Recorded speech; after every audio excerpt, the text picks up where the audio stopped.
کہنے لگے ہمیں تو رات شک پڑ رہا تھا کیونکہ ہم نے تو اتنے اس کو پتھر مارے ہمارے نبی کے، اس کی کبھی منہ سے ہائے نہیں نکلی تھی، اور تجھے پتھر مارتے تھے تو ہائے کرتا تھا، تو ہمیں شک تو پڑ گیا تھا کہ وہ نہیں ہے، تو بتا اب وہ کہاں ہے؟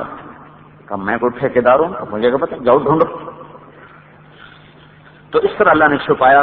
خیر میں وہ تو 3 راتیں، 27 کی رات، 28 کی رات، 29 کی رات، یکم ربیع الاول کو آپ نکلے اور 8 ربیع الاول کو آپ پہنچ گئے قبا۔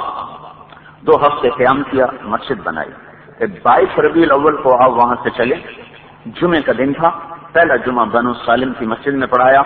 اس کے بعد آپ مدینے میں داخل ہوئے، ایک گھاٹی تھی جس سے یوں اوپر چڑھ کے پھر نیچے اترنا تھا، تو اس طرح آپ کی سواری مبارک اوپر چڑھی تو آپ نیچے سے یوں اوپر آئے، صرف آپ کا پہلا چہرہ سامنے آیا نا، تو آگے وادی میں مدینہ تھا، تو چھوٹی چھوٹی بچیاں باہر نکل کے آئیں اسے دیکھنے کے لیے کہ کون ہیں کیسے ہیں، عورتیں چھتوں پر تھیں۔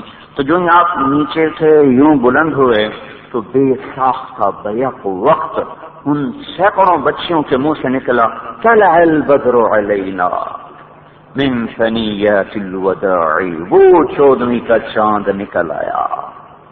تو ان کو کسی نے پہلے یاد نہیں کرایا تھا، جیسے ہمارے اسکول میں بچوں کو نظمیں یاد کرا کے اور کہتے ہیں آپ سناؤ، یاد نہیں، بے ساختہ طلع البدر علینا، وہ آیا 14ویں کا چاند۔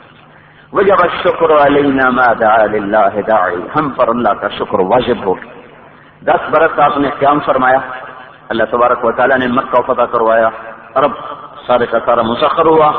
تو ویسے 5 ہجری میں حج فرض ہو گیا تھا، 6 ہجری میں، 5 میں مختلف روایت ہے۔ تو جب مکہ فتح ہوا آپ نے حج نہیں کیا۔ 9 ہجری میں آپ نے ابوبکر صدیق کو حج کا امیر بنا کے 200 صحابہ کے ساتھ قافلہ روانہ کیا اور ان کو حج پہ چلے۔ 10 ہجری میں پھر آپ نے خود حج کا ارادہ فرمایا۔ میرا سفر حج ہے پرسوں، تو حج کا مہینہ ہے، تو میں نے کہا تھوڑا سا آپ کو اللہ کے نبی کا حج بتا دوں کہ آپ نے پھر حج کیسے کیا۔ تو 25 ذوالقعدہ 25 ذوالقعدہ آپ نے ظہر کی نماز ہفتے کا دن مسجد نبوی میں پڑھی، اور اس کے بعد آپ نے حج کی ترتیب بتائی، اور ظہر کے بعد آپ وہاں سے اپنے سفر پر روانہ ہوئے۔ آپ کے ساتھ 12,000 کا مجمع تھا۔ حج کی آواز سن کر چاروں طرف سے لوگ آگے تھے۔ اس سال چیچک کی وبا پھیلی، تو بہت سے لوگ حج سے رہ گئے۔ تو جب آپ حج سے واپس آئے تو وہ لوگ رنجیدہ خاطر ملے کہ ہم تو حج سے رہ گئے، ہمیں تو یہ بیماری نے ان پکڑا۔ تو اس وقت آپ نے وہ بیماری بھی ایک رحمت بن گئی ساری امت کے لیے۔ آپ نے ارشاد فرمایا کہ العمرۃ فی رمضان کحج تعدل حجۃ معی، رمضان میں عمرہ کرنا ایسا ہے جیسے میرے ساتھ حج کر لینا۔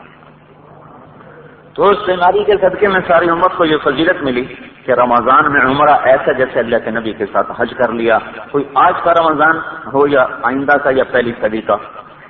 تو جب آپ وادی عقیق میں پہنچے تو جبریل اترے کا یا رسول اللہ یہ مبارک وادی ہے، اللہ تعالیٰ فرما رہے ہیں یہاں قیام فرمائیں۔